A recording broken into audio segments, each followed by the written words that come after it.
Mayong hapon, ang Butuan o News Update sa Butuan City Public Information Office. Napuno sa kalipay ang 49 kapares kauban ang pamilya ug mga higala atol sa gipahigayong kinasalay nga ni Butuan. Usa kini ka mass civil wedding hatod sa lokal nga panggamhanan sa Butuan, pinaagi sa City Civil Register Department sa may the pavilion at the Watergate ning syudad. Ang report ni Gracial Gorgoya. For the information of everyone, they are the longest living together for 41 years. 41 na katuig nga nag-ipon ang 65 anyos nga si Eduardo Mariscal o Grilosa Pipito nga taga Barangay Libertad ning syudad. Usa sila sa mga nakabinipisyo sa kinasalay nga ni Butuan nga gipahigayon sa The Pavilion Watergate ning syudad. Pasalamat mi kang mayor nga nagplano sila nga katong mga wa ikasal nakasal mapakasal niya. Na ikaduha bisan napasalamat po ko kay haron nga sureball na good ang amo pagkamagtiayon. Nainggan niyo po ko nga mapakasal ta pa kay na may kasalan ng bayan aron nga nanagitay papel kay wa man gitay papel. Moto nga ako siyang gi kumbinsi nga magpakasal mi. Moto amo gani gi-process among papel. Pinaagi sa kinasalay nga ni Butuan, opisyal na ug legal na nga mag-ipon ang magpares pinaagi ni Butuan City Mayor Lawrence Lemuel Fortun asa iyang gihatag ang kahulugan sa gugma, responsibilidad ug panag-uban isip pundasyon sa usa ka lig-on nga pamilya.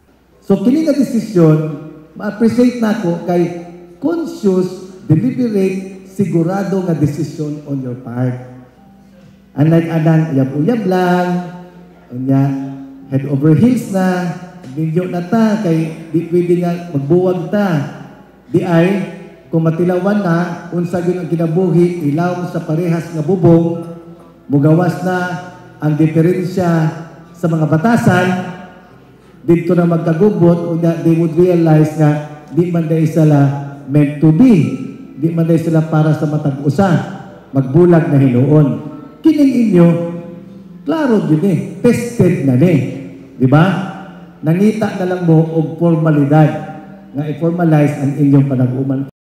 Duna sub-slicing of the cake, lakip na ang ceremonial toast nga gipanguluhan ni Vice Mayor Renante Desiata nga nag-awhag sa mga bagong kasal nga pag-atubang sa kinabuhi nga puno sa pagsinabtanay. Dugang usab ni VM Desiata nga ang bino nga imnon sa magpares nagsimbolo kini sa pagkamabungahon nga panag-uban sa pamilya. Mapasalamaton ang sama nila Mariscal ug Pipito, lakip na ang uban pang mga benepisyaryo tungod na himong legal na ang ilang panag-uban pinaagi sa kinasalay nga ni Butuan. Ang kinasalay nga ni Butuan usa ka selebrasyon sa gugma, pamilya ug komunidad nga nagpakita sa malipayong pagpalig-on sa pundasyon sa panimalay.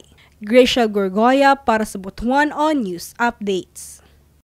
Og mga updates ng adlaw, alang sa bang mga updates, follow the like ang official Facebook page, TikTok, Instagram ug subscribe sa YouTube channel sa Butuan City Public Information Office.